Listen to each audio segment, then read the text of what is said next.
तो राम राम भाई सारा ने स्वागत है आपका अपना एक नई वीडियो में। तो कल एक भाई का कमेंट आया था कि एक्स प्रो या पैशन प्रो के बारे में हमें जानकारी दो, आई स्मार्ट 110 सीसी के इंजन के बारे में हमें जानकारी दो। हमारी टाइम इंजन बार बार बोल जाती है। तो आज की वीडियो इसी टॉपिक पे चलेगी। फुल इंजन की जानकारी दूंगा आपको, क्या क्या काम होता है, क्या क्या सामान डलता है हाफ इंजन में, फुल इंजन में। तो जैसे इसकी क्रैंक वगैरह सब कुछ हाथ पे देखो कितना मेरा डंगा जम चुका है। किक आपने देखी होगी, बिल्कुल ही नहीं लग रही दो पैरों से। ये passion pro x pro bike है, ये राजस्थान से आई है। वैसे ये गुजरात का नंबर है, गुजरात का कोई ट्रांसपोर्ट का काम चलता है भाई का राजस्थान में। तो यहाँ से लोड होकर अपने पास आई है। तो गाइस इसका मैं पूरा इंजन का काम करके आपको दिखाऊंगा क्या क्या सामान डलेगा और क्या डालना बहुत ज्यादा जरूरी होता है, क्या क्या शुरुआत में खुलता है, क्या क्या एंड में फिट होता है। तो जैसे आप देख ही पा रहे हैं, मैंने इसकी खोलनी फिटिंग स्टार्ट कर दी थी। तो मैं इसे खोल लेता हूँ, मैं आपको खोल के दिखाऊंगा कि किस वजह से इसका ये इतना सिस्टम जाम था कि किक दोनों पैरों से नहीं लग पा रही थी। पहले स्टार्टिंग में थोड़ी थोड़ी आवाज आती थी, इसमें आवाज बताया था कस्टमर ने, बहुत ज्यादा चेंजिंग थी आवाज में इसके। लेकिन ये एकदम अचानक से सीज हो गई। 60-70 की स्पीड पे चल रही थी वो, तो शुक्र है कि थोड़ी थोड़ी चल के सीज हुई, वरना एकदम सीज हो जाए 60-70 की स्पीड बहुत आ जाती है, चोट लगने का डर बना देता है।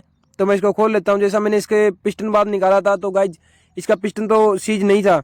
अगर पिस्टन सीज होता तो सिलेंडर किट के अंदर से निकलना ही नहीं था इससे, लेकिन वो निकल गया। तो शायद क्रैंक इसकी सीज पाए। मैं आपको खोल के देता हूँ, हो सकता है कुछ बेरिंग भी टूटा हो इसका अंदर से। मैं आपको जैसे ही खोल के दिखाऊंगा तो मैं आपको बता दूंगा कि क्या दिक्कत थी इसमें, क्या समस्या, क्या गाड़ी में परेशानी बन गई थी अचानक से।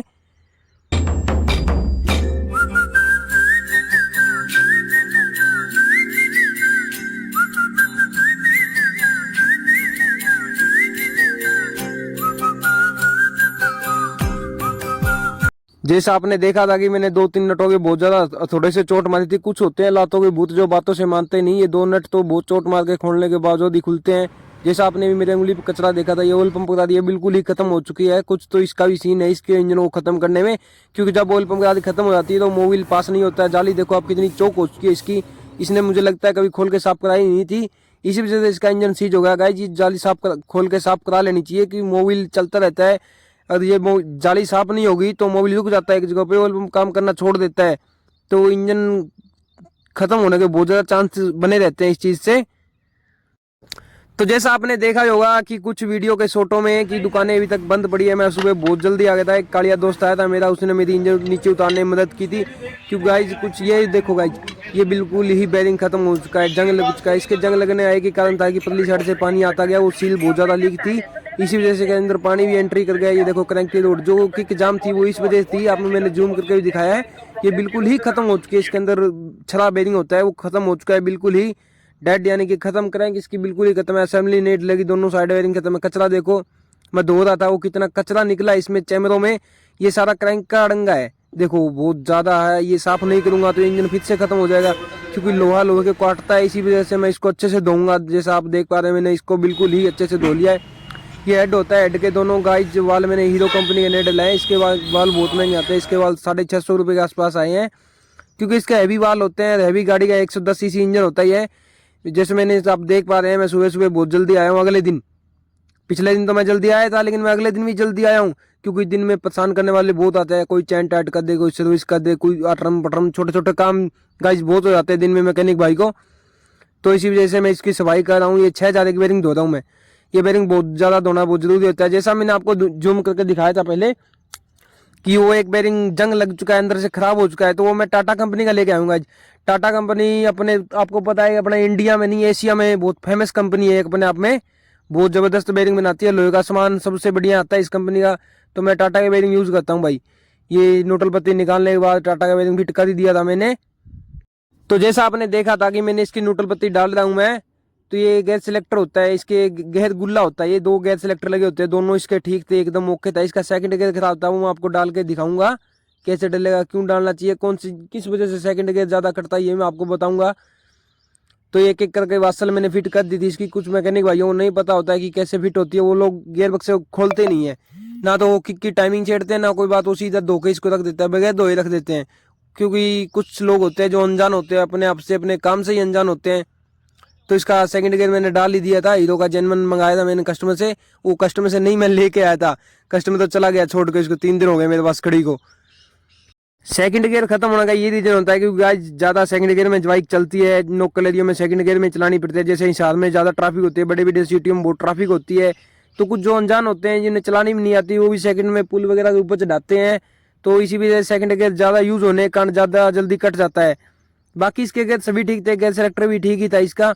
एक 6000 एक बेरिंग खराब था, वो भी मैंने बदल दिया। एक वो जो सामने नया बेरिंग देख रहे हो आप, वो 6203 नंबर होता है गाइस, वो भी मैंने नया डाल दिया था। लगभग सामान इसका काफ़ी नया डलेगा इंजन में, क्योंकि ये कभी काम कराया नहीं होगा कस्टमर ने, ज़्यादा ही खराब हो चुका था इसका इंजन, बिल्कुल ही डेड था। आपने जैसा बुरादा देखा था कितना अड़ंगा निकला था इसके इंजन में। तो इसका गेयर बक्सा मैंने बड़ी सावधानी से लगाया। फिर मैंने आपको दिखाया कि किक सपोर्ट के ऊपर एक वास्तर लगी होती है, इसे लगाना बहुत ज़्यादा जरूरी होता है, क्योंकि कंपनी ने इसका इसी हिसाब से सिस्टम बनाया है। ये क्रैंक थी गाइस, जैसा मैंने आपको शुरू में दिखाया था कि इसकी क्रैंक बिल्कुल ही हल रही थी, बहुत ज़्यादा पले थी, 6 बेरिंग कट चुका था। ये दोनों कंपनी के साइड में टाटा के बेरिंग ने डला के मैंने इसके फिट कर दिया था। मोबिल लगाना बहुत जरूरी होता है एक बार, क्योंकि इसमें मोबिल बहुत बाद में डालते हैं हम लोग, पहले किक लग जाती है। क्रैंक में बड़ी सावधानी से मोबिल का यूज करने के बाद मैंने इसकी क्रैंक फिट कर दी थी। फिर मेरी चैम्बर की बारी आ जाती है, दूसरे नेक्स्ट चैम्बर की। वो नेक्स्ट चैम्बर में उठा के आपको दिखाऊंगा कि उसमें बहुत ज़्यादा दिक्कत है। वो उसको अच्छे से रेती वगैरह साफ करने के बावजूद, पैकिंग साफ करने के बावजूद मैं इसको फिट करूंगा। इसके सभी बेरिंग मैंने नए डाल दिए जो गेयर बक्से में लगे होते हैं, क्योंकि ये ट्रांसपोर्ट में चलती है और मजदूर चलाते हैं इसको। आपको पता ही है कि जो गाड़ी अपनी होती है उसे लोग बहुत संभाल के चलाते हैं, और बगानी गाड़ी को लोग बहुत ज़्यादा तोड़ते हैं। इसीलिए मैंने इसके बेरिंग नए डाल दिए, क्योंकि कहीं ना कहीं मेरी बदनामी होगी बाद में जब ये इंजन दोबारा फिर से काम मांग जाए जल्दी। तो इसी वजह मैंने बड़ी सावधानी से इसका काम किया। इसके मैंने आरटीवी वगैरह सब कुछ लगाऊंगा मैं, पैकिंग वगैरह, क्योंकि ज़्यादा सीलन आएगी अगर आरटीवी का यूज़ ना करूँगा तो मैं। फिर राजस्थान में चलती है, राजस्थान की मिट्टी का आपको पता ही है कि वो बहुत ज़्यादा चिप जाती है, जहाँ पे उसको गिल्लापन नजर आता है। सुबह जल्दी आने की वजह से मच्छर बहुत खाए मुझे, जैसा आप मेरे पैरों पे देख रहे होंगे, मैंने कपड़ा धोती लपेटी है, क्योंकि मच्छर बहुत ज़्यादा है हमारे यहाँ पे। कुछ दिनों से निगम वाले भी परेशान कर रहे हैं, अड़ंगा उठाने आते नहीं है, बहुत ज़्यादा छुट्टी चल रही है इनकी। जी चाहे जब हड़ताल करके बैठ जाते हैं हिसार वालों ने, पता नहीं क्या कर रखा है इन लोगों ने, सिस्टम ही समझ से बाहर है इनका, बिल्कुल ही बेकार सिस्टम है हमारे हिसार का। तो भाई जैसा आप देख पा रहे हैं, बड़ी बड़ी सावधानी से आरटीवी वगैरह, 3 बॉन्ड वगैरह जो भी आप यूज करो तो अच्छे से यूज करके पतली पतली लगाना चाहिए। ज़्यादा लगाने से भी भद्दा बहुत लगता है, भद्दा लगेगा तो बेइज्जती होगी आपकी। इसी वजह से मैंने इसके बिल्कुल ही नॉर्मल नॉर्मल लगा के सभी नट फिट कर दिए थे अपनी जगह पे। अच्छा, ठीक है, समझ गया। मशीन से जल्दी काम हो जाता है, इसी वजह से मैं मशीन से नट टाइट कर दिए थे। फिर मैंने टी उठा के अपने हाथों से तसल्ली की, हाथों से नट चेक कर लिए थे, कहीं पे कोई स्लिप वगैरह फरी वगैरह ना हो, कहीं पे कहीं लूजिंग ना हो। तो ये नट एकदम प्रॉपर सभी टाइट करने के बाद मैंने गेयर गुल्ले का नट लगा दिया इसका। ये गेयर गुल्ले का नट लगाना बहुत ज़्यादा जरूरी है, जो नट खुलेगा वो तो लगेगा ही लगेगा, आपको पता ही इस बात का। तो किक की टाइमिंग बहुत अच्छे शानदार तरीके से मिलाई मैंने इसकी गाइज, बड़े तसल्ली करके एकदम इजीली से मिल जाती है इसकी टाइमिंग। इतनी कोई दिक्कत वाली बात नहीं होती है, लोग इसे खोलते नहीं है, पता नहीं क्यों नहीं खोलते हैं, क्या पता उन्हें सिखाया नहीं गया, क्या पता उन्होंने सीखने की कोशिश ही नहीं की। ये कोई मिस्त्री खोलता ही नहीं है, मैं एकदम एक एक पुर्जा खोल के इंजन का फिर फिट करता हूँ। तो दोस्तों जैसे मैंने इसका किक का लॉक वगैरह लगा के इसका ऑयल पंप चेक करने की बारी आई, तो देखो जैसे ऑयल पंप मैंने इसका चेक किया तो एकदम ओके था इसका ऑयल पंप। इसी वजह से सीज होने का ज़्यादा भय रहता है। मैंने ऑयल पंप इसका चेक कर लिया था पहले, जब सीज हुई तो क्रैंक में घस गया डंगा, या सस्ता मोबिल डला होगा। जैसे इंजन खत्म होने के यही कारण होते हैं, ना टाइम पे सर्विस कराना, सस्ता मोबिल डलाना, कोई अच्छे मिस्त्री की सलाह ना लेना, इन वजह से इंजन बहुत ज़्यादा जल्दी खत्म हो जाते हैं इन गाड़ियों के।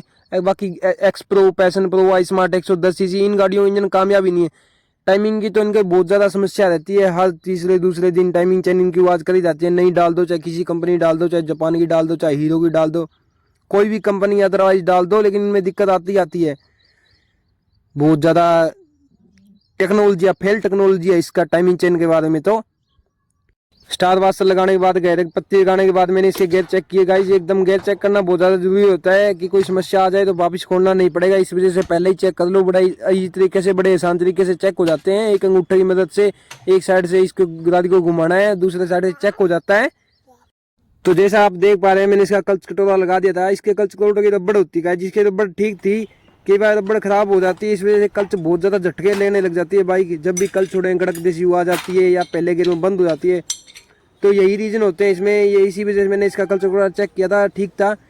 हीरो की जेन्युइन कल्चर प्लेट डाल दी मैंने इसके। आज मैंने ट्रे में मोबिल नहीं हुआ था, आज मैं कुछ नया एक्सपेरिमेंट करके सीधा इसके ऊपर मोबिल डाल दूंगा, इससे भी इसके हार्ड चीकने हो ही जाएंगे।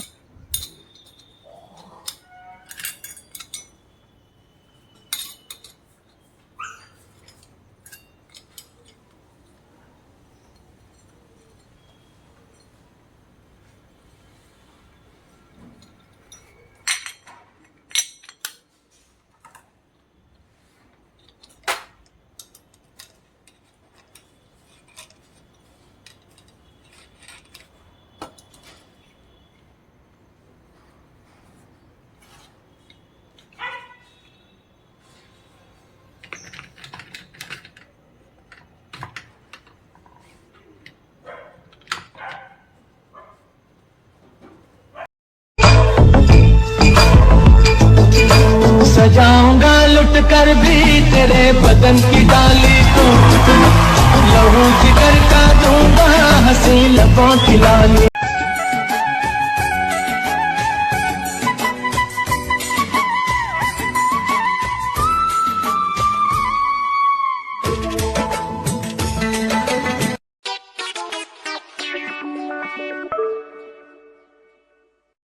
और बताओ दोस्तों, आपके पास कौन सी बाइक है और कोई समस्या हो तो मुझे जरूर कमेंट में बताना, मैं उसका आपको सोल्यूशन बता दूंगा। लेकिन आप जरूर बता के जाना आपके पास कौन सी बाइक है, कौन सी गाड़ी का आप यूज करते हो, जो आप मेरी वीडियो को देखना इतना पसंद ही नहीं करते लोग। मुझे लगता है कि आपके पास ऐसी बाइकें होंगी जो अपने इंडिया में काम ही नहीं होता होगा इनका, तो इसीलिए आप मेरी वीडियो देखना इतना पसंद नहीं करते। मैं एक एक काम की बात बता के जाता हूँ यार, आपको छोटी छोटी चीज़ों के बारे में वासल भी बता देता हूँ कि किस तरीके से लगी, कौन सी साइड वासल की उल्टी होती है, कौन सी सीधी होती है। तो आप लोग मेरी वीडियो देखना पसंद नहीं करते। मेरा जी तो ऐसा करता है कि मैं आपका घर पे आके आपका गला दबा दूं। अगर मैं ऐसा करूं आपके साथ तो आपको कैसा लगेगा, आप मुझे बताओ। तो जैसा अभी आपने देखा ही था कि रूटर की प्लेट में कितना कचरा था उस सील के नीचे, वो सील निकाल के साफ कर लेनी चाहिए गाइस। जब भी सर्विस कराओ तो इसकी प्लेट रूटर खोल के साफ करा लेना चाहिए आपको। मैंने आपको शुरुआत में एक जाली दिखाई थी, उसमें कितना कचरा था, देखा ही होगा आपने। ये 5-6 सर्विस बाद जाली और रूटर की प्लेट खोल के साफ करा लेनी चाहिए, सील चेंज करा लेनी चाहिए। बहुत ज़्यादा कचरा होता है इसमें गाइस, इसी वजह से इंजन खत्म होने के बहुत ज़्यादा वो क्या बोलते हैं उसको, रीजन बने रहते हैं। मैकेनिक इसीलिए नहीं बोलता कि आपको इसको खोल के साफ कराओ, क्योंकि इसका अलग चार्ज लगता है, कस्टमर दे नहीं पाता है, और मैकेनिक उस चार्ज में इसको ठीक नहीं कर पाता है जिस चार्ज में सर्विस होती है। 150 रुपये में सर्विस होती है, 150 रुपये इसका अलग से लगता है। इसीलिए मैकेनिक आपको बोलेगा नहीं आप ऐसे कराते नहीं हो, तो आप उसको 150 की टेंशन मत लिया करो, आप इसको साफ करा लिया करो। अगर आप इसको साफ नहीं कराओगे तो आपको 150 की जगह आपको पता ही है कि 5-6 हज़ार रुपये की बिंदी लग जाएगी। अगर वो इतना पैसा लगाने से अच्छा है आप 150 रुपये या 200 रुपये दे के इसको साफ करा लो। समझदार हो आप, मुझे पता है आप, इतना तो दिमाग है आप में, क्योंकि आपकी उम्र बहुत ज़्यादा हो चुकी है।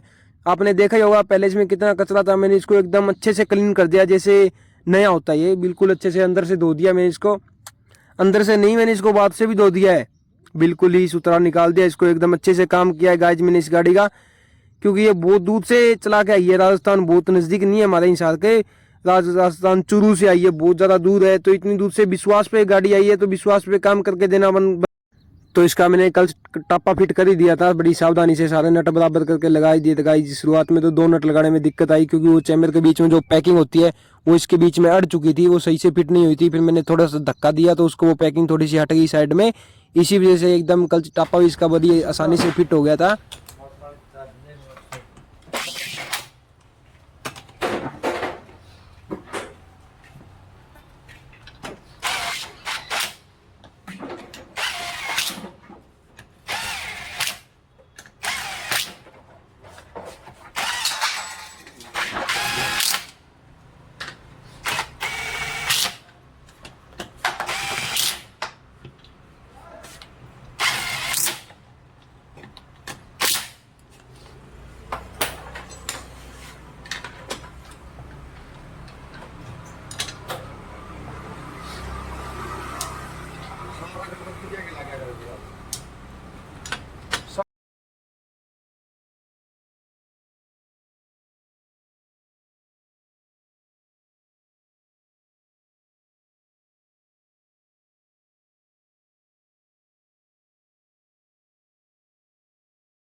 तो जैसा आपने देखा था कि शुरुआत में मैंने आरटीवी का उपयोग किया था उन पैकिंगों को लगाने में, लेकिन मैंने इसके हल्का हल्का ग्रीस लगाया। ये इस पैकिंग के ग्रीस या पानी में भिगो कर लगाना चाहिए इस पैकिंग को, क्योंकि ये एक अलग ही चीज मटेरियल से बनी होती है। तो आराम आराम से मैं काम कर जाता, फिर आ जाते इसके पिस्टन व हेड सिलेंडर की फिटिंग करने की बारी। तो गाइज मैंने इसके लोक निकाल लिए थे बड़ी सावधानी से, क्योंकि ज़्यादा जोर जबरदस्ती करने से लोग के उड़ जाते हैं। उड़ना मतलब इस थैली में से निकल जाते हैं, फिर लोग मिलेंगे नहीं सुबह सुबह मुझे कहीं पे। क्योंकि आपको पता ही है कि खराद का काम मैंने इसका कराया था, पिस्टन नया डलवाया था, इसमें 25 नंबर का पिस्टन डला है। तो गाइस ऐसा है कि उनके हाथ बहुत ज़्यादा ख़राब हुए होते हैं, उनके पॉलिश वगैरह काम करके, तो वो जो होते हैं उनके हाथों के लोहा बहुत ज़्यादा लगा होता है। इसी वजह से पिस्टन वगैरह रिंग वगैरह सब कुछ धो लेना चाहिए एक बार, जब खराद से काम करा के लेकर आप फिटिंग करते वक्त सब कुछ धो लेना चाहिए। तो लोहे को काटता है आपको पता है, तो मैंने इसीलिए यह था सारा सामान अच्छे से धो लिया था। फिर से एक लोग पिस्टन का पहले लगा दिया मैंने, फिर एक लोग तो इसके अंदर डाल के फिर लगाएंगे। पहले जाली वाला रिंग डाल दिया था, फिर इसके मैंने ऑयल रिंग दोनों फिटिंग करने के बाद तो गाइज आपको पता ही है कि मैंने पिछली वीडियो में आपको बड़े अच्छे आसान तरीके से रिंग फिट करने का इजीली तरीका बताया था कि इनके ऊपर नाम लिखे होते हैं और ये प्रेस रिंग होते हैं, ओवल रिंग होते हैं, तो सब कुछ उसी वीडियो में बताया था मैंने। इस वीडियो में आपको ऐसी कोई बात नहीं बताऊंगा क्योंकि ये वीडियो किसी और ही टॉपिक पे बनने वाली है। सजाऊंगा लुट कर भी तेरे बदन की डाली को, लहू जिगर का दूंगा हंसी लबों की लाली।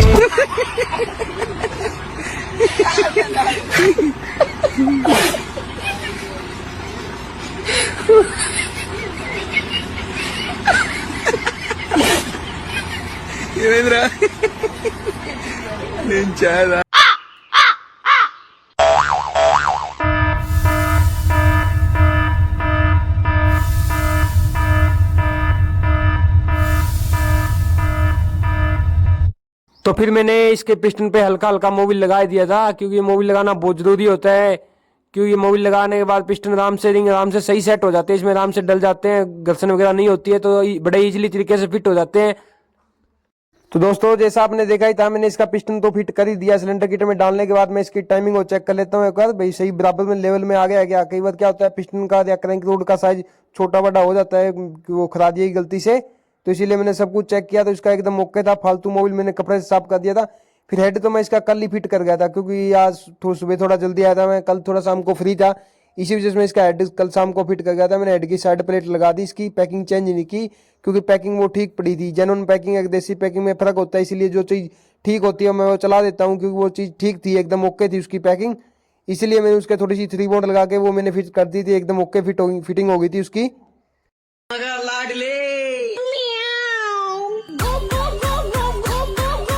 अमेरिका क्या कहता था? मैं नहीं बताऊंगा। अब भाई पूछना तो पड़ेगा, गुस्से क्यों हो रहे हैं? आप कौन? मैं बाबा टिल्लू। रोम रोम भाइयों, सिस्टम पार देंगे। बैगन टेक्नोलॉजी टेक्नोलॉजी।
तू इतना जल्दी क्यों लड़ना आज?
मेरे सामान दे दो।